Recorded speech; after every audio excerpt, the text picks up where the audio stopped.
یہ کہانی ایک لڑکی کی ہے جو بہت پہلے اس قصبے میں رہتا تھا۔ کچھ لوگوں نے کہا وہ ایک افسانہ ہے، کچھ نے کہا وہ ایک کہانی ہے۔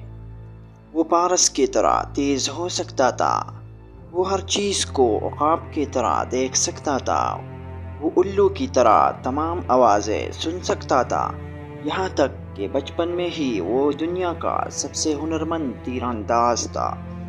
اس کا نام فتوحات کے ساتھ یاد کیا گیا اور یہ تاریخ میں سنہری حروف سے لکھا گیا، لیکن تاریخ سے اس کا نام مٹانے کے لیے بری لوگوں نے وقت بدل دیا۔